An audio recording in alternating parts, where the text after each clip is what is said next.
Hello, ladies and gentlemen. We are back. There is a slight change of pace, as you will notice. Mr. Lankofski, blink twice, if you will. I am. I am blinking. Lank is joining us today through audio form as a bit of a change of pace. You will not be able to see his. I mean, you will be able to see his lovely reaction. We've got a nice picture, a nice still of him there, smiling, kind of a smile. We are just gonna run through episode 3 of Ahsoka. We are on time now, so it works out. There's gonna be quite a bit of an overlap in terms of you've only just seen the first episode, and now the second one's coming thick and fast. I mean, that's us all. That's us all over, thick and fast. Hell yeah. Yeah. I'd run through the name of this one, but it is just called Part 3. I think they had enough of the creativity and you know what? Actually, I was looking at this. As someone said, it was a a Shakespeare reference. Because obviously in I think it's Hamlet. It's the witches. That's the chant that they sing. I'm already bored. I'm literally already bored. Anyway, we'll get straight into the episode. We'll get straight into the episode. So it kicks off in an interesting place. We carried on from last time, and Sabine has now decided that she wants to become a Jedi again. So she's practicing her lightsaber forms. With Hu Yang. Exactly. You got the different lightsaber forms like Jinso and Ataru, all the different forms. And she's hopeless at it. And he lets her know. She's not hopeless. He says that it's not the worst he's seen, but it's also not the best he's seen. So he also said that she's the least talented he's ever seen. Yeah, like it says spoilers. It says further on in episode, doesn't it? But she wouldn't have been taken at the Jedi temple or Jedi school, whatever. Well, do you know what? Ahsoka wasn't accepted in the Jedi temple. So... Again, he references that a bit later on as well. Exactly. I mean, she was. She just left the order, but yeah. So yeah, she's practicing it. She's using more of her Mandalorian route rather than connecting to the Force.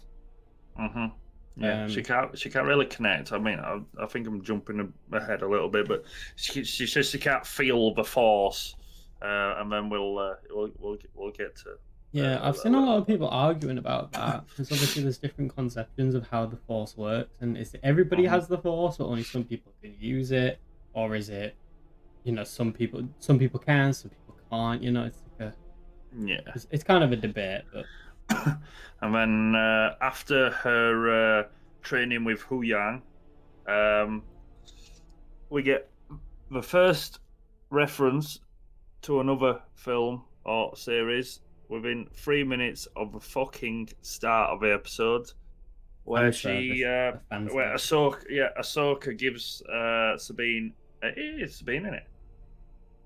I don't know. Gives her what? Sabine? No, it is Sabine. That's her name, yeah. Ahsoka gives Sabine like a face mask so she can't see, and then it's just. I mean, where do you think it's a reference from? A New Hope. It is, but it's also a reference to Rebels. Because in fuck Rebels, it took place in a New Hope. I think she even said the same fucking words as Obi-Wan says, probably. And I screamed my face off. But in Rebels, she's Kanan Jarrus is teaching her to become a Jedi. She has the dark. I don't know if you know this, but she held the dark saber before Bo-Katan, which isn't a whole kettle of fish because she doesn't lose the fight and give it to Bo-Katan. She just hands it over. So it is Din Djarin. Anyway, but yeah, he's teaching her how to use the dark saber, and he's obviously teaching her the Jedi ways, and go so well. Yeah, there's reference number 1 straight in there. Number 4, probably, and then we move to Hera, who we get to see a little bit more of in this episode. Instead of 5 seconds, we get 10 seconds. I mean, she's there for a meeting, but she doesn't really say much. Yeah, she's basically trying to explain that there's a possibility that Thrawn is not dead and he has returned, and they are very quick to shoot her down.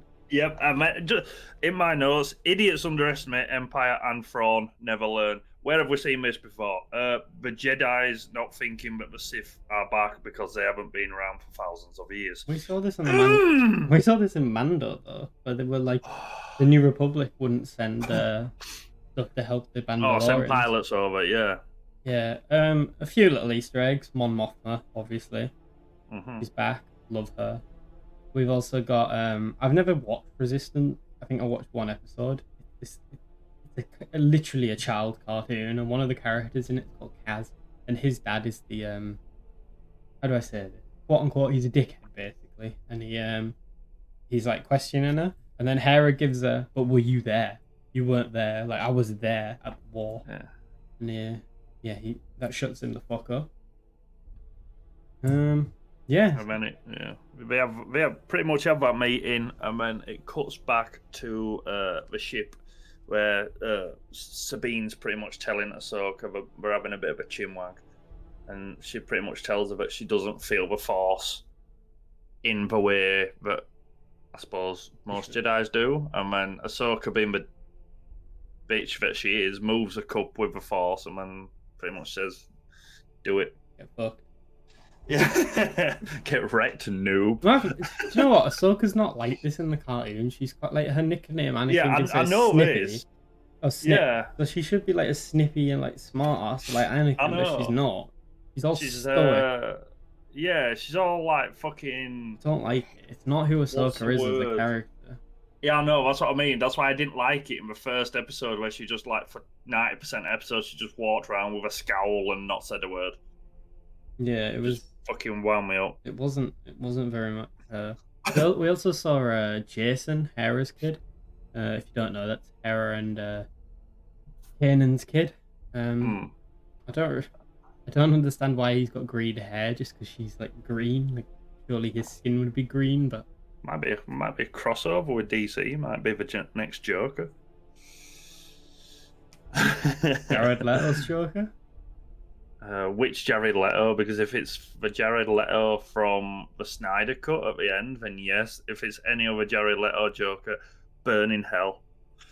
And on that bombshell, we'll move back quickly to the second reference from the older films, or whatever you want to say, where Ahsoka basically says that she does a Qui-Gon to Anakin. She goes, "The Force flows through everyone, even you." I'm just like, it's weird that they're not.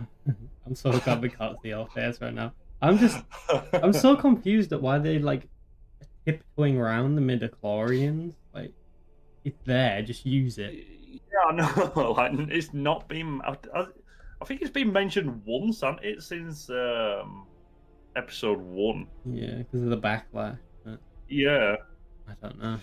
But yeah, unfortunately, we get another fucking reference. It's just be called reference for series. Yeah, take a shot when you see a reference. Yeah. Then I think they both get called to the what's the fucking main bit of ship called where we drive it from? The bridge. That's it. Get called up there, and that green lady, what's it called? What's her name? Hera. Yeah, she pretty much says the Senate does not approve of basically the thrawn or the search for thrawn or whatever. So yeah, that's cool. And then pretty much at that moment, sexy bad Jedi lady's back, and she's got a fleet of ships. Yeah, which is exciting. They drop out of hyperspace undetected, and then they get detected instantly. And Shin Hati's back, and she is by far the best character of the series. Absolutely, hands down. I will say I like Sabine, but like she's got nothing on Shin Hati. And yeah, Marek's back, and we hear him speak for the first time. And Marek, the Inquisitor. Oh, I forgot about him. That's my bad. Yeah, I remember that. Yeah, we hear him speak, and don't know if it is Sam Witwer, but the possibility that it is him, unbelievably exciting. You don't really get too long of a speech from him. It's normally like 1 or 2 words, so it's pretty hard to make out, especially with like the muffled mask voice. Yeah, exactly. But I'm just like, please let it be Starkiller. But at the same time, I'm like, please, for the love of fuck, don't let it be Starkiller. Yeah, it's like, who is it? Who's under the mask? Like, yeah, who's that Pokemon? Who's that Pokemon? And then we get a nice like 10 minutes of space fighting, which is great considering the episode's only like 35 minutes long. Yeah, pretty much. They have a lot of dogfights. There's a cool and there's another cool Clone Wars reference where basically their ship gets shot down, Ahsoka's and Sabine's, and Pyongyang gets like temporarily incapacitated, I guess is the word, and gets out onto the wing to deflect the things. Yeah. It's like basically just a reference to Plo Koon when he does it, which I think is quite a good symbolism, because you find out in the Clone Wars that obviously Plo Koon is the one that brought Ahsoka to the Jedi Temple, so they've got that relationship there, and her like reenacting what he did to save the clones during that episode when the Hunter squads were after them in space is really fun. Yeah, we did just skip over when they dropped out of hyperspace. They found the evil witch lady's ship, which was not really a ship, but was a ship at the same time. It's a hyperspace ring, but you find out later on in the episode that there's like 6 hyperdrives on it, which we will discuss in a moment. Yeah, and then basically they realise that, and they do a scan, or Hu Yang does a scan on the ship to find out more about it. And then, miraculously enough, it's almost like it's planned this way. The scan gets complete just like milliseconds before they get shot and like incapacitated, which it's a miracle how that happens. Oh God. My head hurts already speaking. I don't know if it's meant to be based off the Jedi Starfighter's design, you know, that they use for hyperspace travel. Yeah, Obi-Wan's got one in Attack of the Clones when he goes to yeah. But this one is on a more grander scale. It's not just like for a little ship. It's for something quite big. Yes, I suppose. They have the dogfight. There's some tension between Morgan, the Night Sister witch, and Shin Hati. Yeah. I don't think they like each other. Obviously, I think sexy Jedi lady just wants to get her shit done in her way. So anyway, there's the big fight that all happens. They managed to just about get online just at the last second after they're taken out. Ironically, and quite, they take out all the ships that doesn't have a main character on. Yeah, there's two ships that are left. One's Shin Hati, and the other one is what's his name? Marek. Yeah. It's amazing how that happens. Like, no one else gets blown up apart from like. I know, it's mental, isn't it? Like extras. And we get back online just at nick of time, and then they swoop down to what I've called the Red Planet. The Red. It's everything's red, isn't it? So I'm good with what I'm saying. It's where they did like the ceremony. Is it not ceremony? Where they put the map into that thing. Where they put the map in, they're like orbiting around that planet. So Ahsoka and Matt dive down into the planet, and then you get the big reveal of the live action Purrgil. Yeah, I was going to say space whales, but someone's going to get angry at me for saying space whales. So space whales, yeah. Yeah, it's they're just whales, and like the thing is in Rebels they're not they're whales, but they have these tentacles. In this, I don't know if there was tentacles, but they just look like whales. They did have tentacles because towards as they moved further towards the back of the whales, they were flying through all the tentacles. But the thing is, though, we've already seen them in the Mandalorian, so it's not really their live action reveal. It's more just a reveal of they're on this planet. Well, yeah, it's a bit of a reveal because in the Mando, you didn't see them, but we're just like in the distance. It was like a silhouette, wasn't it? Really. Yeah, true. Anyway, they navigate these Purrgil. The bad guys, of course, can't follow them through. You know, why would they? They need another half an hour added onto the episode. And then, as luck would have it, Pyongyang regains consciousness right at the exact point that they escape.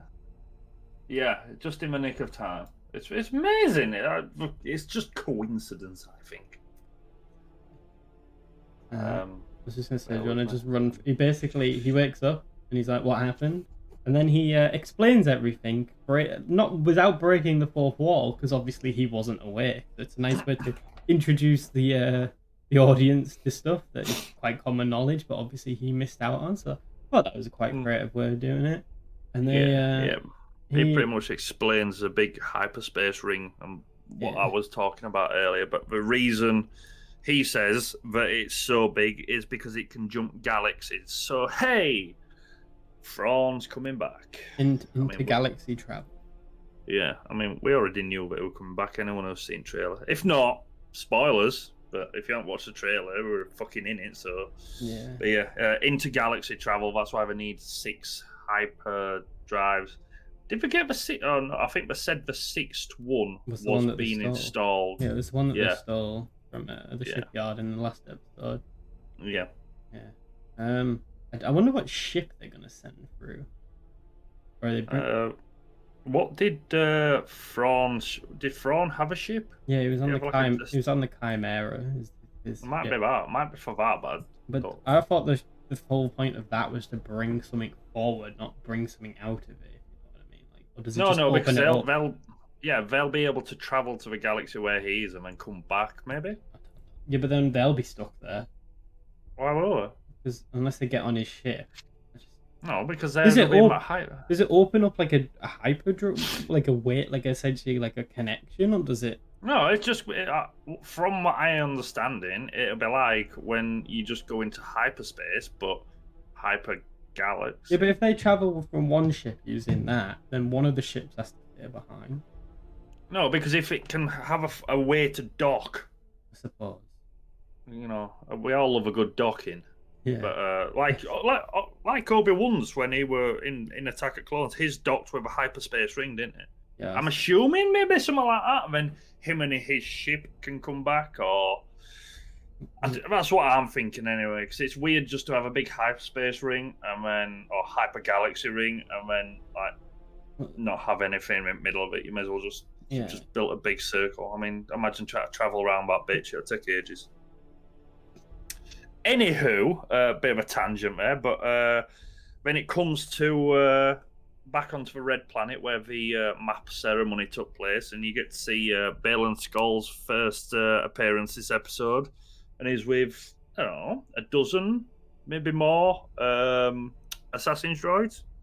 Mm-hmm. And he pretty much orders them to go hunting for Ahsoka and Sabine in the forests where they are sort of like just waiting out the bad guys moving away, I'm assuming. Yeah, because at this point they've landed on the planet and they've turned off all the electrics and they're like hiding to evade capture. Yeah. I don't know how you meant to find somebody in a dense forest like that, but hey ho. Use the Force, Luke. And that is pretty much the episode. Yeah. Just after he orders them to go hunting. Yeah. Do you not think it was the end credits run? Do you not think it was awfully short, like unbelievably short and lacking in actual event? No, I were expecting one of them to be short. The whole hey, look, this is like when the Millennium Falcon escaped and everything around it, and the whole references are us. And I'm just like, that's the only thing that's pissing me off is like, I watched the episode, I think it's cool, yes, the references piss me off. Then when I look back on it, when we're doing these videos, and I read back through it, and I think, this is actually ass.